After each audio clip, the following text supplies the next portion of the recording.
aviation and weather. I couldn't believe it. At times, a turbulent combination. I could hear passengers screaming. Fasten your seatbelts. Most of the time you make it, but there are times when people don't make it because of pushing the weather.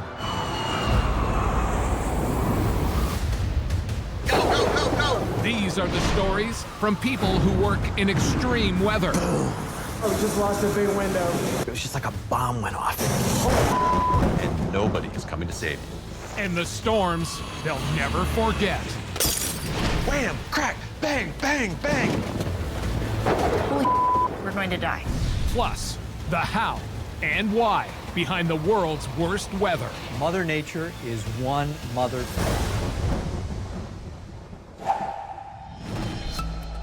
Weather conditions play a key role in a pilot's day. Snow, thunderstorms, lightning, dangerous crosswinds, all can turn a routine flight into terror at 30,000 feet. At any given time over the United States, there are 5,000 planes in the air, but only one Mother Nature. In March 2007, a run-of-the-mill journey from Cancun, Mexico to Halifax, Canada quickly turned into a nightmare. Passengers and crew were brought to their knees by extreme mid-air turbulence. Turbulence is basically a rapid change of wind, speed, and direction as you go up in the atmosphere. It can be very, very dangerous. You're cruising along at 38,000 feet above the weather and then suddenly encounter these very, very strong winds. And if the pilot is not prepared, he can lose control of the aircraft, and anyone who doesn't have their seatbelt on in that aircraft is risking serious injury.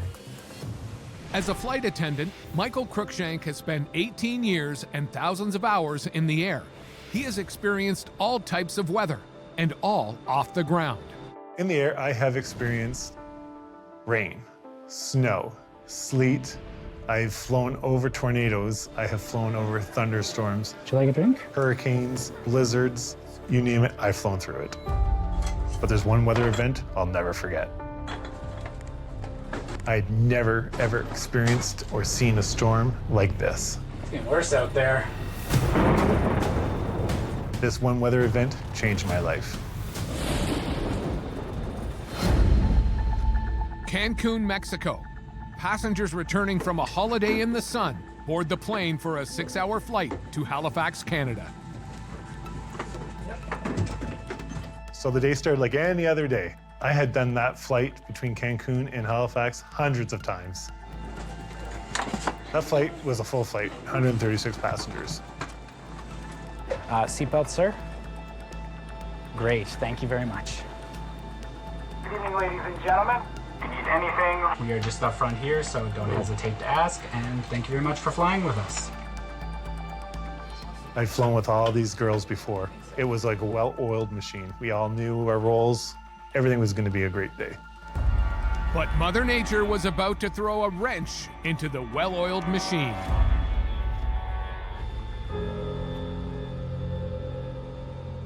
About 4.5 hours into the flight, the captain called us and said that we were going to be having bad weather. There was a snowstorm brewing in Halifax, and it was getting worse. Halifax, on Canada's east coast, has the perfect ingredients for wild winter weather. Warm, moist wind from the south and cold polar wind from the north.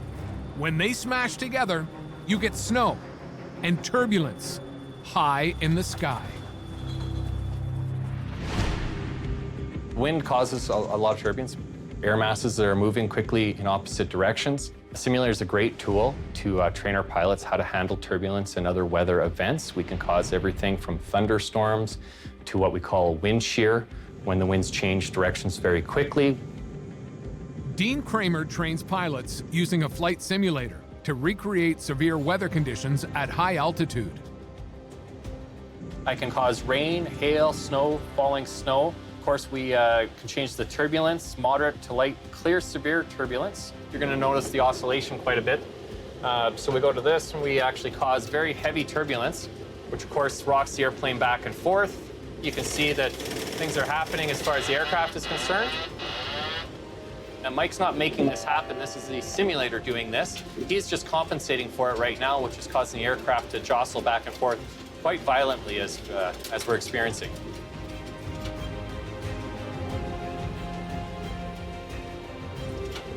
And again, I can quickly turn it off and make Mike's day a lot easier. The captain briefs the crew. Heavy turbulence is expected on the descent into Halifax. Eventually, it's communicated to us that, okay, guys, it's going to get bumpy here. We went about our day. Seatbelts. Securing the cabin, everything was smooth. Everything was great. Seatbelts, please, ma'am. I just prepared for a regular landing. Great job. Thank you very much. But as landings go, it was going to be far from ordinary. And now I look at the window and I can see snow. I know we are in a brutal snowstorm. As we started to descend, it started to get a little bit bumpy, a little choppy. You can hear people in the cabin. People are talking, maybe a little bit more elevated due to the sound. As the turbulence is getting louder, the cabin's getting louder with the sound of people's luggage banging around, carts banging around. It's a perfect storm, as sudden changes in wind speed rock the plane. It's gonna be a bad one. Yeah, I figured. On a scale of 1 to 10, we're about a 6 now. So it's getting a lot worse.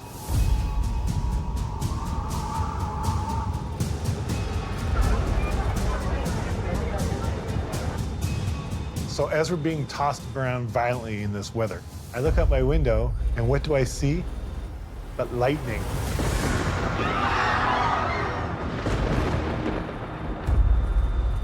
I couldn't believe it.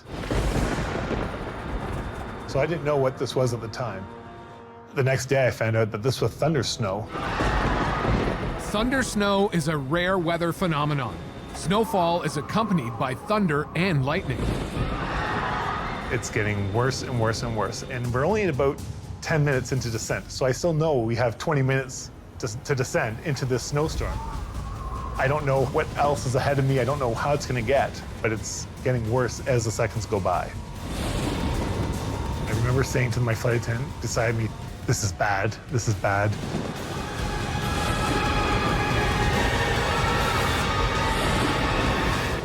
The turbulence, triggered by the storm, shakes the plane like it's a toy.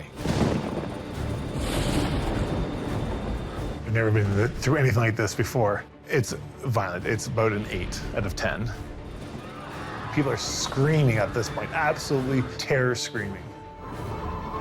The pilot struggles to maintain his descent into Halifax as thunder snow electrifies the air around the plane. I had never seen lightning in a snowstorm. I didn't know that this was even a possibility. The turbulence was bad enough, and now this thunderstorm. So what is thunder snow? Thunder snow is literally a thunderstorm happening in the winter months. Now, it doesn't happen all that often, but the formation mechanisms for thunder snow are identical to the formation mechanisms that we have to get thunderstorms in the spring and summer. It's a rare weather phenomenon that only occurs when air closest to the ground is warm enough to rise and form a thunderstorm, but it's still cold enough for rain to freeze and fall as snow. In a thunder snowstorm, lightning reflects off the snowflakes, making flashes even brighter. When I've seen people react to thunder snow, it is fascinating to see their reaction because it's the last thing that they would expect to hear or see, that rumble of thunder in the middle of January, that flash with the lightning bolt, and yet it is something that we do see from time to time. The passengers at this point are terrified. I can hear screaming, I can hear crying. You could hear the thunder cracking. You could feel it. Just feel the tension grow inside that aircraft because everybody who was being tossed around also now seen lightning. But then I heard throwing up. It was not a pleasant sound. And it was row after row after row. At row 18 to row 32. Every single person was throwing up on that plane. Quickly, air sickness sweeps through the plane as the passengers are subjected to 3 kinds of extreme turbulence. So the yaw of the plane, where they feel the back of the plane swaying back and forth. Then we have a roll, where the plane is rolling like this, side to side, kind of like on a boat. And then you have a bouncing, where it's up and down bouncing. We are having experienced all 3 types of turbulence. So the plane was doing this, this, and this all at once.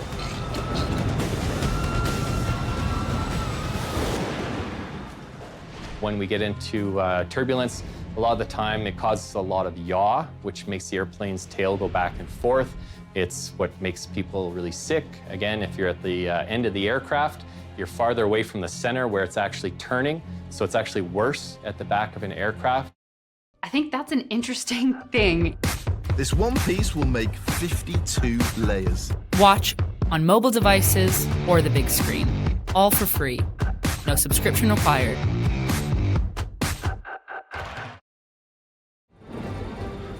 Mike can barely tell which way is up and which way is down. Now he too succumbs to the erratic movement of the plane. Oh, I was throwing up. I was in the back throwing up.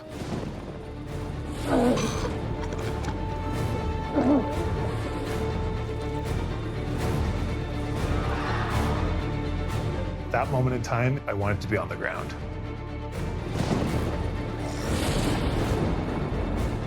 Finally, after 6 long hours, the battered airliner makes its final approach into Halifax. We are on final approach now. I could hear the landing gear come down. I thought, okay, we're getting close. It's time.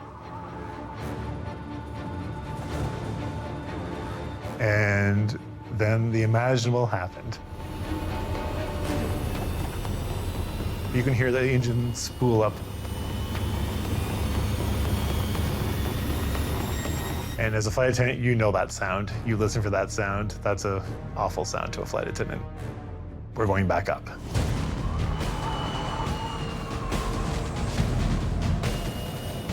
At that point, the captain called and said, guys, sorry about that. We're going to try that one more time. So I thought to myself at this point, oh no, we have to go through this again. We're going to fly back up into this storm to circle around to try and do this again.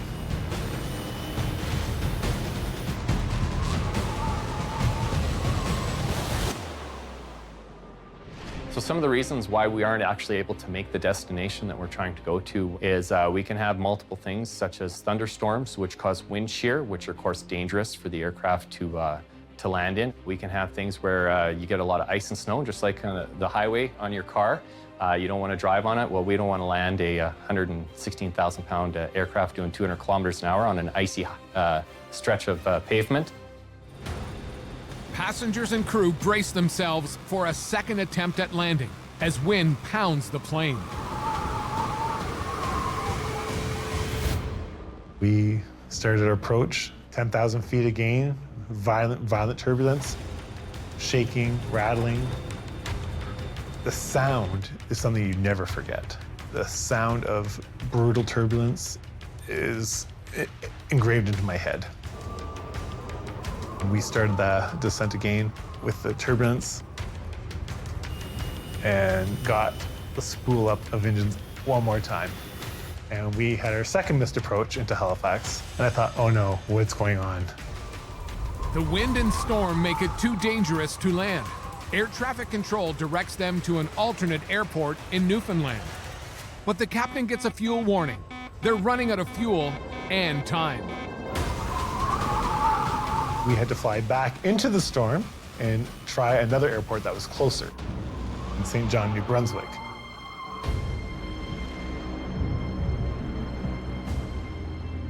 There was virtually no turbulence, and we landed into St. John, New Brunswick.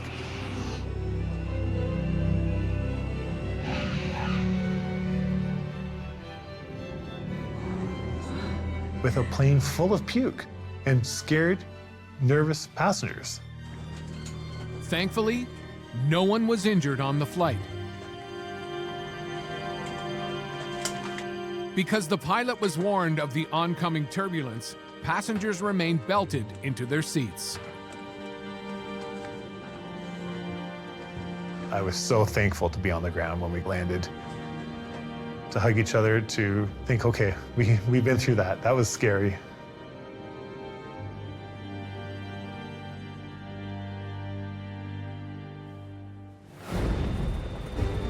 So this weather experience has changed my life. I never take turbulence lightly. When the captain comes on and says, we're gonna be in snowstorm, I'm prepared because this moment in time is etched into me. I'll never forget it. And that was the day that weather changed my life.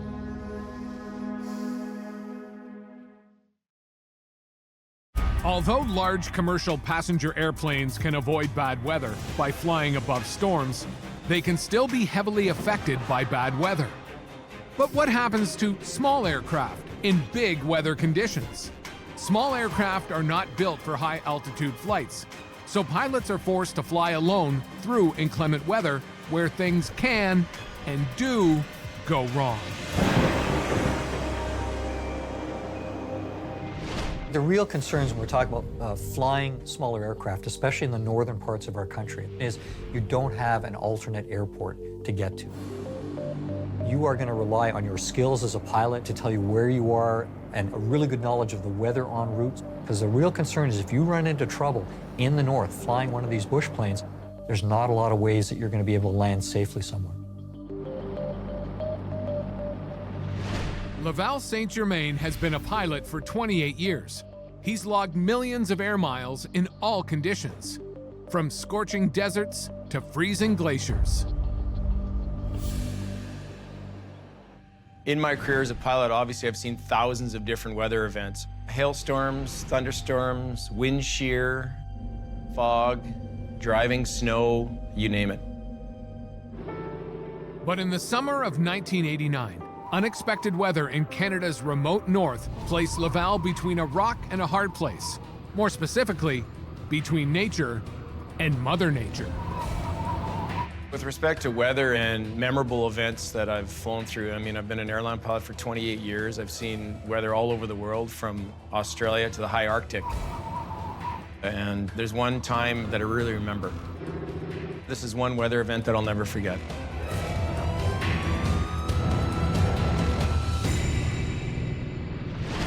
Almost 30 years ago, Laval was a young pilot flying in remote areas of northern Canada. So in 1989, I was a young pilot starting out as a bush pilot in northern Quebec, in a very remote area, no road access. The definition bush plane is something that's particular to northern Canada and Alaska. And when we say bush plane, it is pilot jargon for sure. Generally, it's a single-engine airplane, and it's an airplane that can operate on wheels, skis, or floats. It is really a flying Jeep. It's incredibly rugged. It's made to operate in extreme cold. It's made to operate on very short lakes. It can fly at slow speed. It's just the real workhorse of the Canadian bush. It's interesting.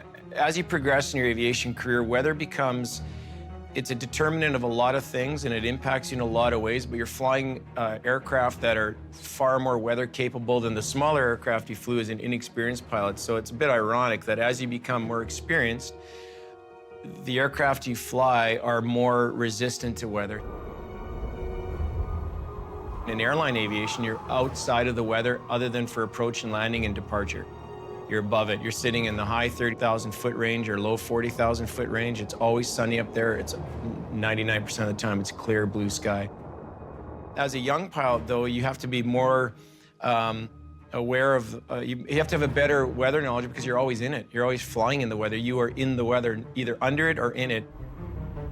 You're always being impacted by the weather. So you have to have a good knowledge of it, yeah, for sure. Laval is on a routine flight in his small bush plane when suddenly, it's the last sound a pilot wants to hear. I heard a loud explosion coming from the engine. I could feel that the engine missed, but I was able to sort of climb up over the trees, avoid the trees, and I decided to keep flying. Because I was in a very remote area, I thought I'd try and make it to base. He's still a rookie pilot, but Laval is able to guide his hobbled aircraft safely to his remote camp. I got back to my base and looked at the engine, and I had blown a crack in the cylinder. And that can be pretty critical because the oil will come out of that engine, and if the oil comes out, the engine's gonna seize and you're done. The engine's not gonna run. The plane requires an urgent repair, one that can't be performed at his remote camp. So I called base, and as a relatively inexperienced young pilot, I allowed myself to be talked into taking this airplane back to the main base of the airline. Uncertain, Laval takes off in his damaged plane on a 3-hour flight into the unknown. I decided to do it somewhat reluctantly, but it was roughly a 500-kilometer flight with this sick aircraft to the base. And it was all over very remote boreal forest in northern Quebec. I wanted to impress the chief pilot and just get the mission done. Maybe with the overconfidence of youth, I decided that I could do this.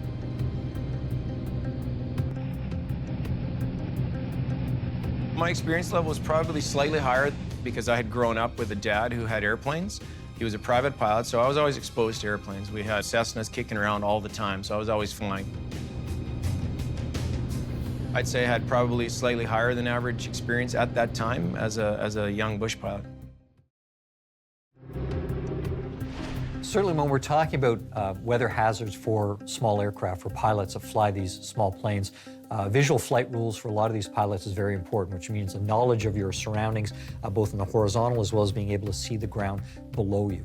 When we deal with situations where there's a lot of low cloud, we call stratus cloud, or in fact fog, that's no longer allowing them to see the landmarks beneath them. They may become disoriented in that type of situation. And again, if there's complex terrain around, hills or mountains, it could be a very, very dangerous situation. Laval Saint-Germain is alone, piloting a plane with a broken engine. And now he has a bigger problem: the weather. And the weather was lousy. Low cloud, very low ceilings. And in the type of flying that you do in the bush, we have to be able to see what's happening. And we have to see the trees coming up the hills, the lakes, and you'd be flying, looking out the window the entire time. No communication up there at that time in 1989, especially that low over the trees. So I wasn't talking to anybody. You're on your own back then. And no GPS, it was all following a map. Precisely your finger on the map at low level, which means I'm just meters above the trees sometimes, and sometimes right down on top of the trees.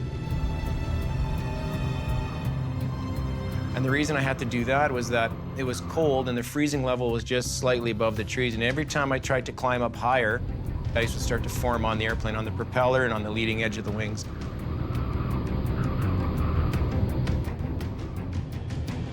In aviation terms, what I was doing, that low cloud, we call it scud running. You're running in scuddy weather. Scud running in bush pilot terms means you're flying low to the ground, trying to stay out of the cloud, because the regulations that we fly under back then as bush pilots is you have to be visual all the time. You have to be able to see the terrain in front of you, the lakes, the rivers, the trees, the hills, and you navigate that way. You remain clear of clouds. So if it's low cloud, you're running right over the top of the trees, and we call it scud running. And that type of low cloud would be a low stratus layer, I guess is what you'd call it, with a freezing level that's just above the trees.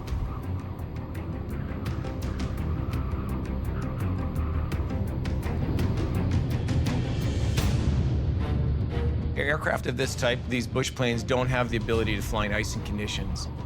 Whereas an airliner, for example, things are electrically heated, the windscreens are heated. You don't get ice on a big airplane, but on a small airplane, you're at the whim of the ice.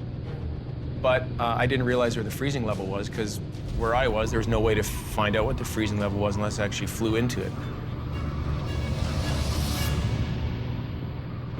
As the plane takes off and goes higher into the atmosphere, generally temperatures tend to fall. What a lot of people don't realize is that even in the summer months, in the height of a summer's day in July, it can be 30 degrees Celsius on the ground, but it can be minus 50 in the depths of one of these big thunderstorm clouds. So there can be still very, very cold temperatures aloft in the atmosphere, even in the height of summer. The freezing clouds plunge Laval into sudden danger. Too much ice on the wings, and the plane could nearly stall or mush, making it difficult to climb or steer. It's too late to turn back. I couldn't do a tight turn and go back because I had ice in the aircraft. As soon as you start to bank, you start to lose lift. And with the combination of a turn and the ice, I was worried I was going to mush into the trees. And I was only developing partial engine power as well because of the damaged... it's a 9-cylinder engine, and one of my cylinders was not working. I think with youth and inexperience and overconfidence, you think, well, it's only going to get better as I go. Well, in this case, it didn't get better. Icy and low clouds, known as stratus clouds, hover just 80 feet above the ground. Laval must fly below them, but above the trees that soar 30 feet into the air. And if these clouds go any lower, they will appear as fog or mist, making this flight impossible. So I was constantly battling between trying to maintain altitude, avoiding the trees, and not icing up. This critical little area right above the trees where I was able to maintain flight without making ice and not hit the trees. Sometimes the odd tree would hit the bottom of the floats, the top of the trees. That's how low I was. Often I'd be able to get right down on top of a lake or a river and fly right above the waves, which would keep me out of the freezing level. And when I have to pop up to go over a ridge, I'd be back into the freezing level. The whole time watching the oil and making sure that the engine didn't quit as I was going over any of these trees. Because if the engine were to quit, I'd crash into the trees.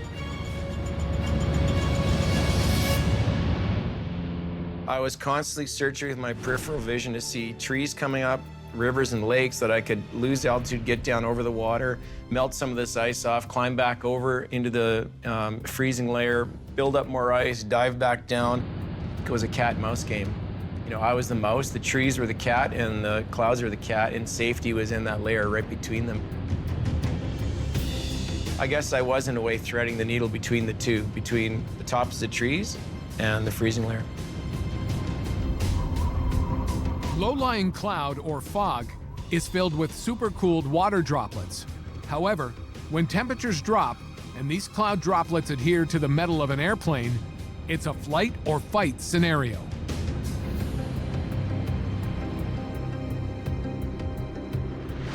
If they encounter that liquid water in a cloud, it can adhere to the aircraft. If the drops are large enough, that water spreads along the leading edge of the wing, it freezes and makes the aircraft much more difficult to control. So you could tell the ice was accumulating because you could start to see it forming on the wing, and you could just see the ice starting to pack onto the wing. And then as I descended, I'd be looking at the wind and watching it start to shear off, knowing that it would start to melt, and then I'd climb back up and it would start to pack on again. So the challenge, of course, is if I get ice building up on the leading edge of the wing, it causes drag, the airplane starts to lose lift, I keep pulling back as the airplane's starting to descend, and if I was able to continue flying into the trees, I could go into the trees in a controlled fashion, or it would stall. And if it stalls, the nose is gonna drop, and a wing will drop, and you go straight into the ground. Of course, it's fatal.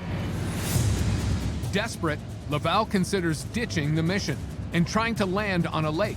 But with ice making the controls sluggish, he might not clear the trees. An emergency landing is only a last-ditch resort. I probably had a 1,000-yard stare at times, staring through the ice and rain-covered windscreen, trying to avoid the trees and keeping an eye out for a place to land in case the engine packed in it. I'm sure the seat cushion was traveling places it doesn't normally travel. Finally, after 3 hair-raising hours of threading the needle, the icy cloud cover begins to lift. Laval is able to fly high enough to clear the trees without freezing the plane's wings. I was just very happy when I came over the final approach into the lake and pulled the power back and touched down on the water. It was a big relief. But right to the bitter end, it was a bit touch and go because of that engine. It could have failed at any time. I still could have put it into the trees or into a lake somewhere. The plane is no longer flyable. It's in urgent need of oil and repairs to the damaged engine. But for Laval, it's mission accomplished. It was stressful and it was a lot of work and I was exhausted. I had a real sense of accomplishment because I'd done it. And somehow I'd limp this wounded airplane back to base, which was what I wanted to do.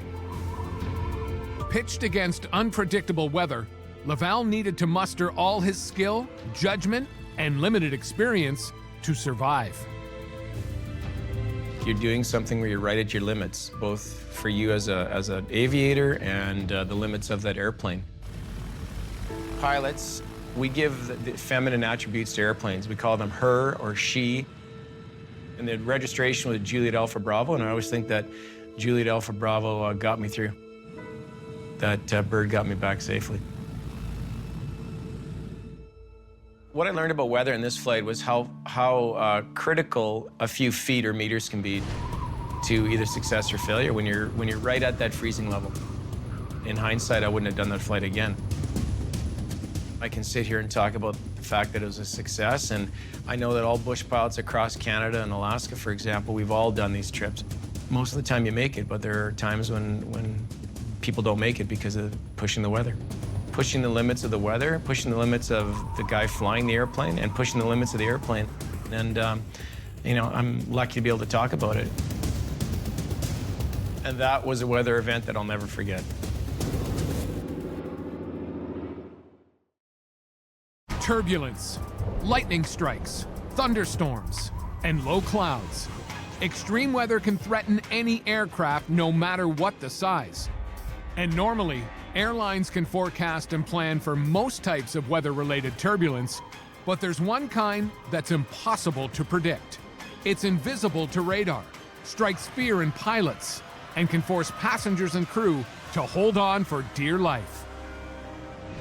Operating in the air, which is just like operating a boat on the water, it's just you can't see the water, which we operate in as air. The turbulence can come from the mountains, from weather events, from daytime heating. It's not usually pleasurable to the people in the back, but we try and manage it as much as we can. High above the Earth is a current of cold air so powerful that pilots don't attempt to fly against it. The jet stream. At the edge of the jet stream, fast-moving air smashes into slower-moving air to create turbulence. So up in the higher altitudes, the jet stream will be moving sometimes at 100 to 200 miles an hour. There's no moisture in it, so it's hard for us to detect the actual weather. And if we go from calm air into 120 to 30 mile an hour wind, it can upset the aircraft very quickly. The jet stream is a leading factor in what's known as clear air turbulence. Clear air turbulence is massive air that's moving very quickly in the opposite direction we are, and we can't see it. You can't see it, you can't detect it, you can't forecast it. But at 30,000 feet in the air, you can feel it. Planes can experience clear air turbulence that causes it to drop thousands of feet. So if you're at 35,000 feet, it can pitch you up into the 40,000 feet. It could pitch you down to 30,000 feet. That's about 10 times higher than any roller coaster can do that to you. Fabrizio D'Amico is a former flight attendant. March 17, 2001 was Fabrizio's first day on the job. And that was the day that a routine flight from Toronto, Canada to Mazatlan, Mexico ran into a perfect storm of clear air turbulence.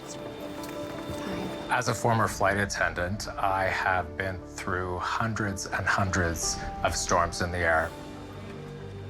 I've flown through every kind of weather. I've flown through snow, I've flown through thunderstorms, rainstorms, heavy wind. I have worked in all types of extreme weather, but this is the day that I'll never forget. For the other crew, the flight day starts like any other, but it's a special day for Fabrizio. I'm going to start traveling the world and living this dream that I'd always had as a youngster to be a flight attendant. It was a very exciting day. Most of the passengers on today's flight are tourists, looking to escape from a frigid Canadian winter to the warmth of sunny Mexico. It was winter in Toronto, but once we got up in the air, it was clear blue skies. As soon as the plane is in the air, Fabrizio assists where he can. It's the final step in his flight attendant training, a procedure known as line indoctrination. Fall out on you, so it might start like this. You have to make sure it's like that. Line indoctrination is a flight that you do after your 6 weeks of training, where you go on board, you're in a uniform, but you're not an operating crew member yet. You are there just to observe. I'd observed what the flight attendants had done for their safety. It helped with the service. We were flying smoothly. It was busy, but uneventful, clear skies, nothing out of the ordinary.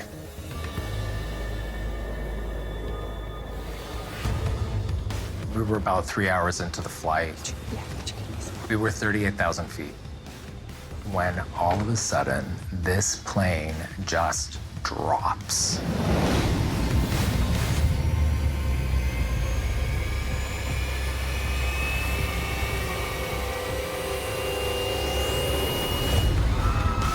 At that moment, the flight path takes them through a subtropical jet stream and into a pocket of invisible clear air turbulence. It was like being on a roller coaster, that initial first drop down.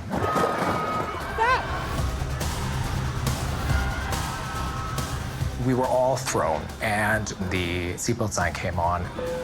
Seatbelts on, everyone, please. And the captain said, "Flight attendants, take your seats."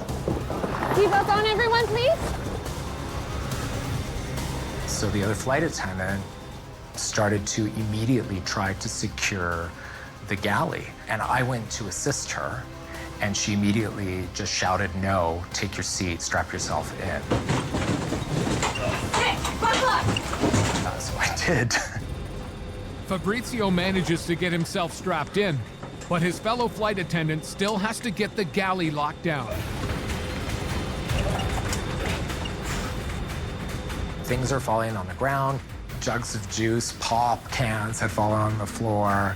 This was so violent that they almost become projectiles. And I could see her struggling. She was in front of me, and I kind of had my arms out.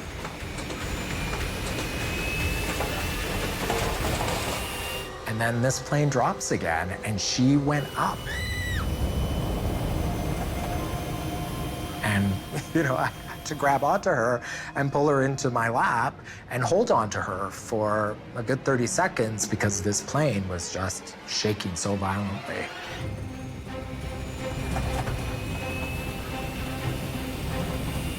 There was no warning from the captain that we were expecting any sort of air turbulence. It was so quick and so violent. For a moment, I was in shock. It was scary, it was jarring, it was violent. Clear air turbulence hits without warning. Because the air is clear, there's no moisture for radar to detect. It's an invisible danger. So clear air turbulence is probably the cause of most passenger injuries in our industry. Just due to the fact that things like thunderstorms and stuff like that, we know that there's going to be turbulence there. It's easy to spot, and we can give those things wide berths. With clear air turbulence being clear, we're sometimes unable to see it coming. And if people are standing or not wearing their seatbelts, and we can get into drafts that change our altitudes by thousands of feet in matters of seconds, that usually causes the majority of injuries in the industry. The passengers and crew continue to violently rise and drop as the plane is buffeted by the forces of the unseen clear air turbulence. And these drops were gut-wrenching. I could hear passengers screaming. I would imagine it was dropping a couple of 100 feet because it was violent.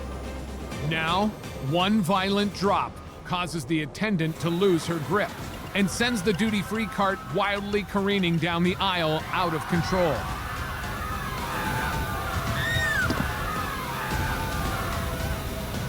All of a sudden, I heard the other flight attendant shout at passengers to hold onto the cart. And I thought, hold on to the cart? This is not good. This could mean trouble. When clear air turbulence hits, it hits hard. This happens when two bodies of air, such as wind shear and a jet stream moving at extremely different speeds, collide.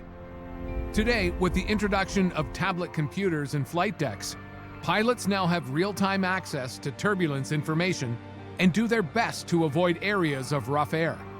Although it can be sudden, turbulence poses very little risk to an aircraft, as planes are designed to withstand the stress of these conditions. And I could see down the aisle, and I saw that the duty-free cart was in the middle of the aisle, while passengers were holding onto this cart that was shaking from side to side. As long as it's loose, the runaway cart poses a serious threat. They were able to get the cart up to the front of the cabin and secure themselves in.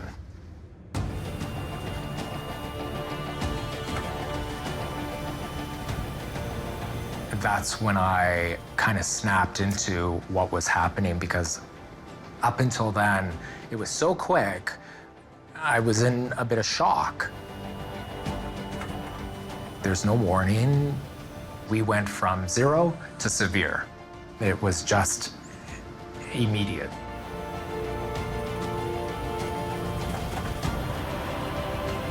The plane is rocked by wind currents on the edge of the jet stream as high-speed air collides with slow-moving, nearly still air.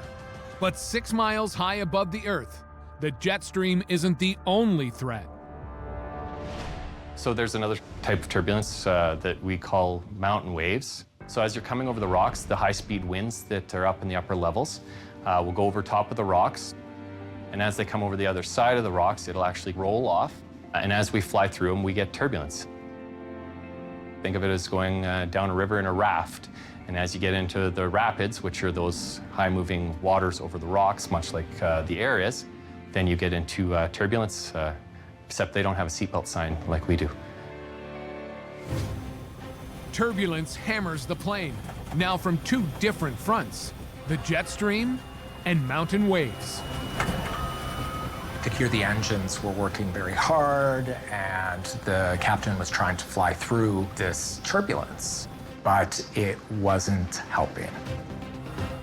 For 30 stomach-churning minutes, violent turbulence holds the flight in its grip. It feels like the plane is going to break apart. Passengers continued to scream because, again, the movements were so violent, and you could hear that there were passengers that were being sick at the back of the cabin.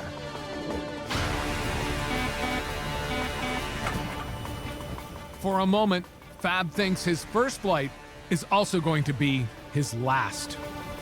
So at one point, I looked up the aisle again, and you could see the cabin was flexing from the weather. The turbulence was making this plane bend.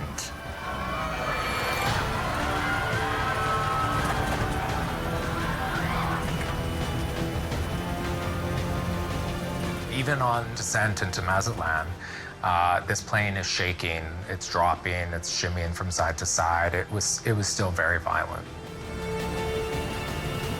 There was never a moment where it stopped. And I just kept thinking, just land this damn plane, I'm gonna be sick. Because it's invisible to radar, clear air turbulence is impossible to forecast. Pilots do their best to warn other flights of the unseen danger. While we're flying, we're actually taking weather observations, and if we see turbulence like we talked about, or we experience clear air turbulence or any of those things, we make sure we pass it along to air traffic control, which will pass it along to other aircraft around us, and then other aircraft can either prepare or go around that weather. Finally, the turbulence eases up just before the plane touches down.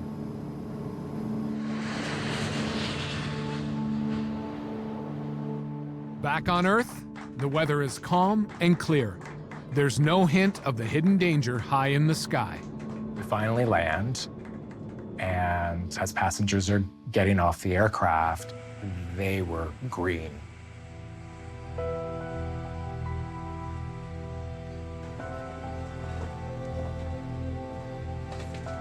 When everybody was off the aircraft, you saw what a mess everything was.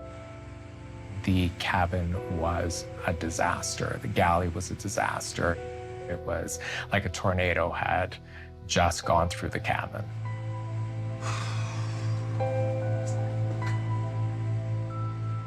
I was very lucky because I was with flight attendants who had been flying for many years. They were focused on what they needed to do. They immediately snapped into safety mode. It was because of them that I didn't freak out or panic.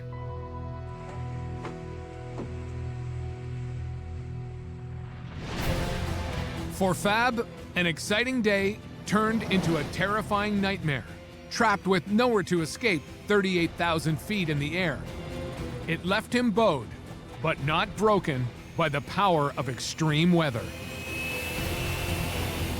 It didn't deter me from continuing on as a flight attendant. It was almost like a badge of honor for me to say I had been through this and I was able to come out of it fine.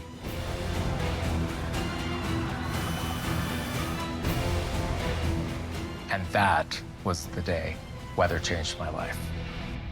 I know a lot of passengers don't like to be delayed. We are passengers too, and we go on vacation and we don't like it, but we have to understand the safety of why we're delaying it, whether it be going for de-ice or delaying our takeoff, is we can't fly in some of these conditions. And also it takes a little while to get the airplanes de-iced. It's just like operating your car in the morning in a snowstorm. You're gonna have to give yourself a little bit of extra time to make it to work. Well, we take a little bit of extra time to make sure you're safe before we depart. And again, the safety is paramount as far as we're concerned before we leave. So how pilots learned to fly back in the earlier times, they basically had to take the airplane up and fly it around on wing and experience their training in a less safe environment than we can do now, and with that, they could simulate less things than we can do now. They had to take whatever weather came at the time, whereas we can simulate all kinds of weather in an instant. Okay, so this is daylight conditions going into Vancouver, and again, I can change the conditions in a heartbeat through this instructor panel, again, manipulating the weather to cause it to go into a white snowstorm. Again, we won't see the runway until we get actually closer to it. Although we take a lot of our environmental knowledge from our dispatchers and Environment Canada and stuff, the airplanes are basically mobile weather stations as well when they're in the air. They're constantly taking wind velocity, temperature, pressure differentials, whether it's icing, we can tell them whether it's icing in certain conditions, certain levels. And again, that all gets fed back to Environment Canada, which gets put into bigger models, which continually feeds the environmental picture to other pilots before they depart. So we're constantly giving information by the hour for other flights. We always have plan B, plan C, and sometimes plan A doesn't work right from the start.